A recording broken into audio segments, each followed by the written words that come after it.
ang atong nadungog nga mga basahon.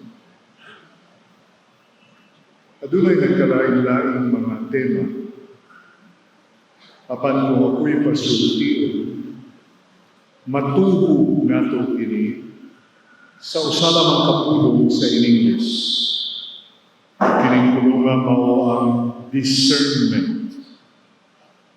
Nga kung atong hubaron sa pinulungan na binisaya ang sugpuanin, espirituhanong pag-aninaw. Makapahugang ang unang linya sa atong Ebanghelyo kay si Jesus mismo nagkanayon nga si bisan kinsa nga dili masilag sa iyang amahan ginahan, asawa, mga anak, mga igsoon babae at lalaki, ug bisan gani sa iyang kaugalingong kinabuhi, kini siya dili gayon mahimong disipulo ni Kristo. Kanang kasilang, hatred. The word hatred is the last thing that would enter our minds when we think about the mission of Jesus Christ. For Jesus to call upon his would-be followers and seemingly to incite them to hate their closest of kin seems to be out of character of Jesus Christ. But as Bible scholars would tell us, the word hate tries to capture an idiomatic expression in the Hebrew language, which may be translated into English as love less. If we do not love less those closest to us, in our love for Jesus. In other words, if Jesus is not our ultimate and highest love, then we cannot be called disciples of Jesus. This is the starting point for any authentic action of discernment. The love of God must be burning in our hearts so that we will be able to see our priorities more clearly. Jesus then shares two parables with us. The first one has to do with someone planning to construct a tower. It behooves this someone to first calculate if he has the resources not only to begin constructing the tower, but even more importantly, to finish the construction. Because if he fails in this project, people will treat him with derision and contempt. Alam-alam mo, sugod-sugod project, dili man mahuman. And of course, our experience of trying to renovate our shrine falls smack right into this challenge of knowing one's resources before beginning a particular project.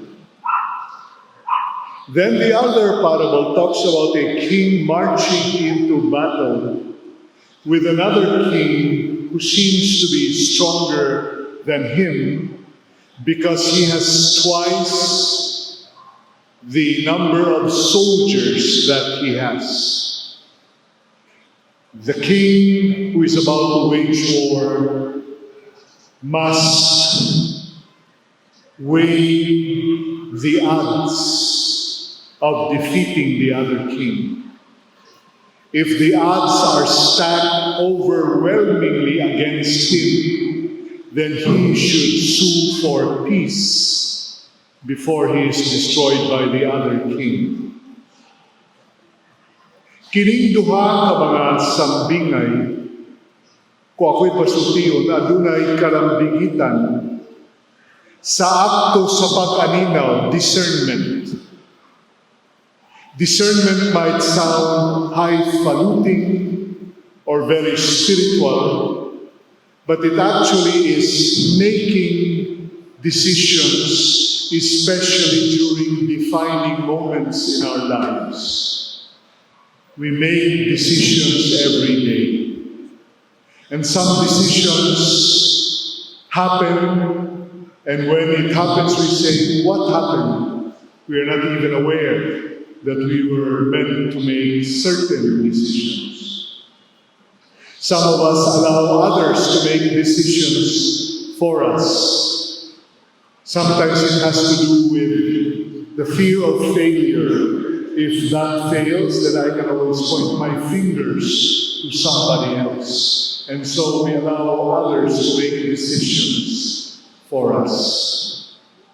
But here, we are given several elements in the decision-making process that we call, on a spiritual level, discernment. Discernment, first of all, requires the use of our intellect. This is not something that we deal with on a wishy-washy disposition.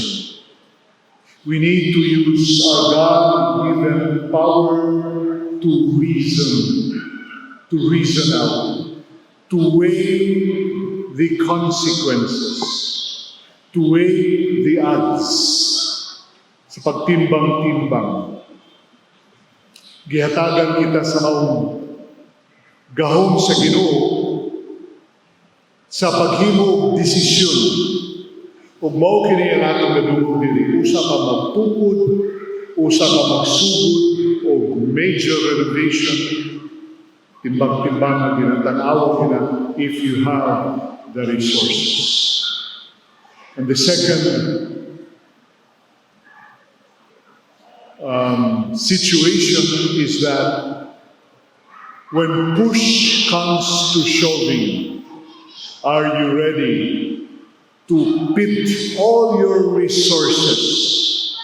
And would all these resources be enough for the challenge at hand? Discernment then requires that we use our heads. But it's not just a question of an intellectual exercise. And our first reading from the Book of Wisdom tells us in no uncertain terms the limitations of human intellect. Who can know God's counsel? Or who can conceive what the Lord intends?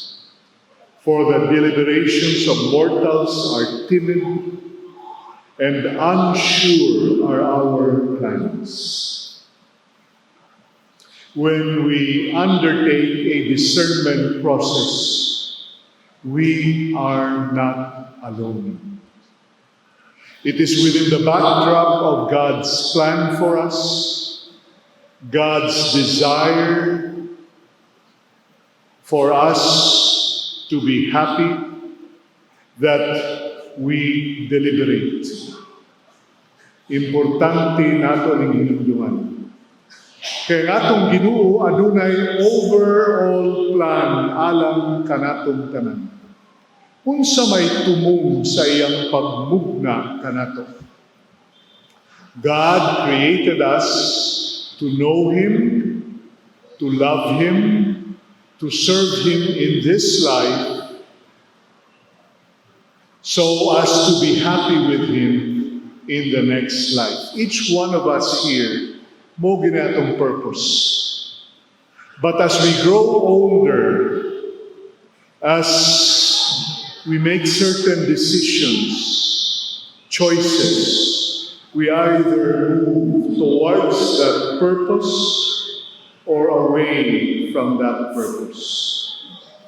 And so our lives require that we discern. Ang atong second reading, gikan sa sulat ni San Pablo, ngadto kang Phmn, incidentally, mao ni ang labing mubo nga sulat ni San Pablo, offers us a case on how to discern. Unsa may nahitabo dinhi? Si San Pablo, who most likely must have been imprisoned in Ephesus. Kining si Phmn, by all indications, he lived in Colossus, which is closer to Ephesus than to Rome, the traditional thinking of where Paul wrote this letter. Here, Paul writes a letter to Phmn. What is the letter all about? Phmn had a runaway slave. Usa ka ulipon nga nakaiskapo. Kining si Phmn nahimo ning disipulo ni San Pablo. Si San Pablo mo'y nagsangyaw sa may balita ang Phmn. Medyo sapian, Kristiyano, unya ang normal nga institution kanito, slavery was a normal institution. It took several centuries pa yun for the Christian conscience to be formed to say that slavery is evil. So at this point, as an institution, it wasn't considered evil. Nakaiskapo ni si Onesimus. And Onesimus, by the stroke of providence, ended up where Paul was. Ug nasangyawan po ni siya ni San Pablo. Sa laktod nga pagkasulti, nahimo po ni siyang Kristiyano. Nasuod sila ni San Pablo. Gani medyo nahimong assistant ni San Pablo si Onesimus. Onesimus, by the way, means useful. So, Paul is in a dilemma. On the one hand, Onesimus has become a close friend, assistant of his. He needs an assistant. On the other hand, he knows that Onesimus is a runaway slave of Phmn. And he has actually incurred, si Onesimus, some damage sa property ni Phmn. What should he do? That requires discernment. On the one hand, he can always just not mention Onesimus to Phmn, padayon na lang diha.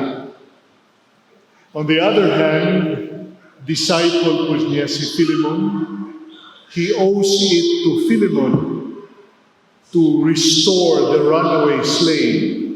Iyan ang itimbang-timbang. And here, another element comes into the picture sa discernment. This is the element of feeling, emotion. Kaya di man lang siya intellectual exercise. Unsa may nahitabo dili. I, Paul, an old man, well, during the time of Paul, when you are 50 years old, you're considered old already. So si Paul siguro diri approaching 60. And then he uses the term a prisoner for Christ Jesus. If you happen to visit Ephesus, some ruins dito, you can still see where Paul may have been incarcerated. And then he urges Phmn, on behalf of my child, ako ni siyang anak in the Lord, Onesimus, whose father I have become in my imprisonment. He's now appealing to emotion. I am sending him, that is my own heart to you. He's now bracing himself for a possible backlash from Philemon towards Onesimus. Kay kasala ang Onesimus. So what he's doing here is laying the groundwork, hinay-hinay. Suod na ba yan sa dinako? Suod ba yan sa dita? Dawatan ni siya.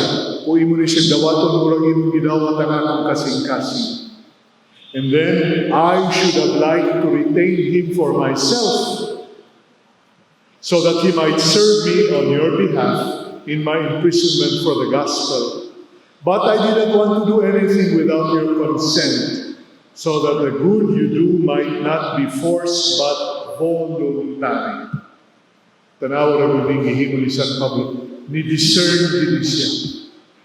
Kung nangita siya sayon, siguro wala na ito niya sutiin. Iyang ipabalik, bisag na inconvenience siya, because that was the right thing to do.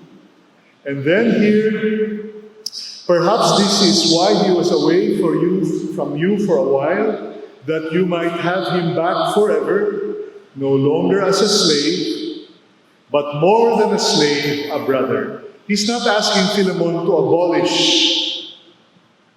kaning iyang rights over Onesimus, but more than a slave, a brother, beloved especially to me, but even more so to you as a man and in the Lord. Welcome him as you would me. This is an example of a person who was discerning. Every day we do discernment. Some of our decisions have far-reaching consequences. Some may have brief consequences. Asa makumukaon? Dito ba? Diri ba? Dito ba? Some of them may last us a lifetime. I'll open my heart to this person.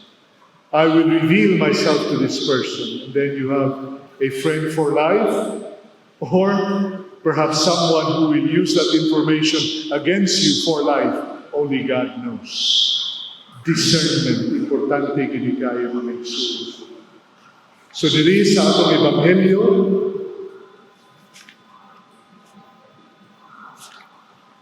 Jesus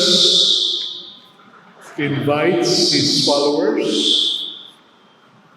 to discern, knowing that we have a loving Father and we have Jesus as our model. And so with ever greater freedom, we exercise our intellect, we listen to our feelings, we look at the signs of the times, and we surrender everything to the Lord.